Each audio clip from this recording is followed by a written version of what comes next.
Welcome to the Private Lender Podcast with your hosts from Hard Money Bankers, Jason Balin and Chris Haddon. This podcast is sponsored by hardmoneymastermind.com.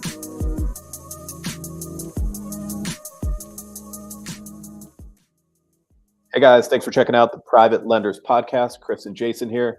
Today we're discussing the importance of keeping your lending operation simple. We're going to dive into a number of different aspects of that, as we do see some people who make it a little overcomplicated and convoluted, other lenders that we work with. One quick announcement before we get moving. We have one spot left for our in-person mastermind meeting here in Columbia, Maryland, 3 weeks from now. So it's November 3rd and 4th. We're going to have about 20 great private lenders from around the country come in to work with us and with each other. If you're interested, check out hardmoneymastermindinnercircle.com, and we hope to see you here in 3 weeks. All right.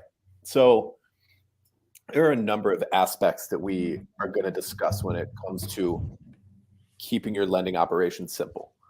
And I think the most logical place to start is your loan product, right? So we see not so much the private lenders that we work closely with. I think that they're more dialed in, but like in the private and hard money lending industry in general, we see people doing too much stuff.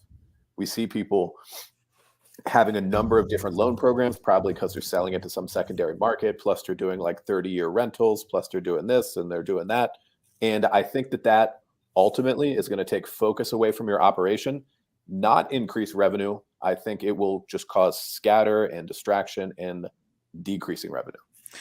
Yeah, I mean, you want to keep things simple. I mean, I think one of the reasons we all got into this business was to not have this, to be obviously extremely profitable and make good money without having tons and tons of headaches with lots of staff and lots of overhead. And you don't need to. You can keep things very, very simple and profitable with a lot of headaches. And obviously the institutional lenders you just talked about, they have a lot of everything. They're just mortgage companies. They're mortgage brokers that have institutional backed capital for private lending. Yuck. But more importantly, like other hard money lenders, I feel like they're using their own money or investor capital. Like they try to overcomplicate things, I think for no reason. The last thing you want to do is talk to a potential borrower. They ask you what your terms are, and you can't give them a straight answer. It's like, well, we could do it like this. We could do it like this. We could do it like this. When a real estate investor calls us, we quote them 12.99 and 3 points, right? 12.99 and 3 points, no matter what, big loan, small loan, whatever the case is. That's just what it is. It's very simple. I know a lot of lenders that will say, well, we do, 12%, no points, but then there's a back end fee of this, or we do, 12.5% for the first 3 months. We collect that up front, and then there's no payments. And then on the back end of the loan, we do it like this. Or, investors don't like points. So I charge 1.5% a month, which is equivalent to 18%. And, my annualized return is significantly higher than I charged, a blend of interest rates and points. That's all fine and done and dandy. And on a small scale, sure, you can certainly do that. For us as a business model, we like to keep things very, very simple, very transparent and very simple. Like we don't like overthinking things. I feel like it just causes human error and there's just no need for it. Yeah. I mean, you can use any of those pricing structures that you mentioned as long as you stick to one. Like we were working with a lender recently and he's like, yeah, I want to charge 1.5 points a month and you can pay off anytime after 3 months. Fine. That's fine. Don't want to do a point structure. Like maybe we collect payments, maybe don't, whatever it is, just decide on it and stick to it. Right. Yeah. I mean, also another problem just logistically in terms of like sales and origination, if you do have multiple different ways to price loans, you're going to start to forget who you told what, because there's a lot of follow-up in this business. People will inquire, you'll tell them one thing, maybe they shop it around, maybe they don't have a deal under contract yet, and they'll come back a month or two later and you're not going to know what you quoted them. And they'll be like, whoa, right. Last time you told me this. And that's just not a great way to operate. I think that it's challenging for a lot of us entrepreneurs and business owners, the shiny object thing, like kind of branching off from the pricing alone, but like shiny object syndrome where it's part of our personalities. And granted, it gets better now that we've been in this game for 15 years, but we've gone through phases where we're dabbling in different stuff on the side, and we still do to a controlled extent. But it's the same concept of like, you want to dabble in this, you want to dabble in that, and not having that clarity and knowing exactly what your mission is. And frankly, just not having the patience to see it through, because most of these businesses grow slowly, and it's a long, steady snowball over time. It's very rare in this kind of business. I mean, it's not like a, software or tech startup that could blow up all inside of 12 months, like our world isn't like that. It's slow and steady growth by sticking to your game plan and seeing it through and getting it to the size that you want. Exactly. So about 10 years ago, I read the book, The Pumpkin Plan. If you have not read that book, definitely check that out, because that's what it's kind of all about. Have one core business, have one core focus, and just focus on blowing it up. I did a podcast with somebody recently who was newer in the business, and he actually reminded me about that book again a few days ago. And I'm actually going to go and listen to it again and read it again, because, sometimes we have to get back to the basics, right? Get back to the basics. You've heard the term, keep it simple, stupid. And like, that's what it is, because we're all scatterbrains. Like, oh, hey, we should be doing this. We should be doing that. We should branch out to this instead of charging points. Why don't I JV you with this person, and, we'll split the profits, or whatever the case is.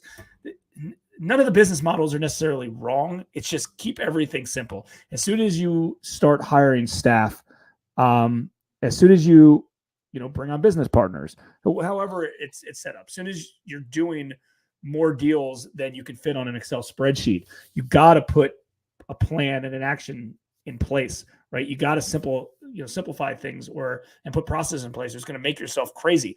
Imagine if you're raising private capital and whatever, you have a few deals, you're pitching them to some of your capital investors, explaining them about the deals, and they're all structured differently.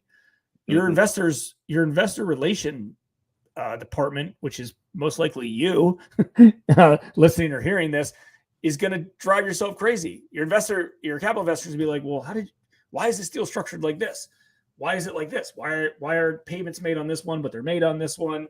You structure this deal differently than that deal.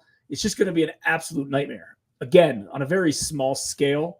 Like, I remember every deal that we did for the first few years of being in business. The first year we did like 26 deals. It's either 18 or 26 deals. Now I don't remember, but whatever, 20 something deals. I remembered every one of them because I was so involved in each one of those deals. And Chris and I, Chris used to joke with me that, like, I remember every little tidbit because I talk to the borrower, I process it, I underwrite, right? And on a small scale that works, right? You remembered all these things. If Chris needed a question, to answer for a capital investor, he could ask me that and I would know it off the top of my head. As you grow, you can't do that, right? You gotta put a process in place, or you don't remember those things. Imagine, think about this. Your CPA asked you during tax time, hey, what was this expense, from the prior year? You don't remember what that was off the top of your head. So right. you put things in place. It makes your life so much easier. Yeah, it does really. I'm glad you brought that up. It does really apply to investor relations too, because when you are able to tell capital investors, here's how we do it, here's what our loans look like, here's what we charge, here's what you'll get paid, and it's simple and straightforward, that inspires confidence. They will feel confident in your operation because it's so black and white, right? Instead of, yeah, exactly. That reminds me of another example. Now that we're talking about the capital relations stuff, we used to see a guy who is around the DC area, and we'd run into him at conferences and stuff like that. And I remember he was a former MD. He was a medical doctor who got into real estate, and he always had the hardest time raising capital.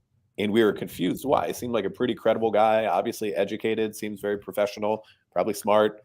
Why would it be so hard for him to raise capital? And I think the answer was, when he went to do so, it was always like, oh yeah, I'm going to do some of this. I'm doing some equity in these deals, and I'm hard money lending. And I'm also going to be using investor funds to develop properties too. And it was just like, doesn't inspire confidence, right? Overcomplicating it. That people ask us sometimes, it's like, wow, like, you guys have a really good operation going. Like, how do you do all this stuff? You don't have a huge staff. Like, how are you able to manage all this stuff? It's like, because we keep things simple and it's repeatable and it's what we know. Like, it's just the same rinse and repeat over and over. It's the same thing with like our post-closing process. Imagine if we didn't have organization to that and our controller, had a hard time inputting it into our servicing software. Like, let's say every deal was structured completely different and really unique and weird. We would just get bombarded on the back end of like, yep, with everything. Let me go over one other example as we were thinking about this topic related to the application process on the front end, because so many private lenders, they overcomplicate the front end application process. This is the type of business that you are going to talk to a lot of inquiries, leads, deals, prospects, and the vast majority of them will never do a deal with you. Mostly because they probably won't be qualified. They won't have a deal. They don't have the down payment. They don't have the requirements. And in essence, we look at hundreds of deals in order to close a few. That's just how it's worked. So there's no need to put anything complex in place. And to do so, what do I mean by this?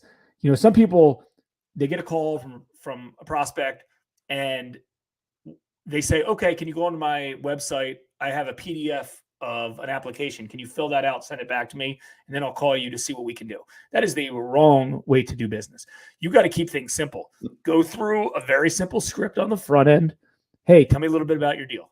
Tell me a little bit about yourself. Tell me a little bit about your experience. Within a few minutes, you'll know if that deal has any legs or not. And if it does, proceed. If it doesn't, very, very nicely say, unfortunately, this isn't the right fit for me.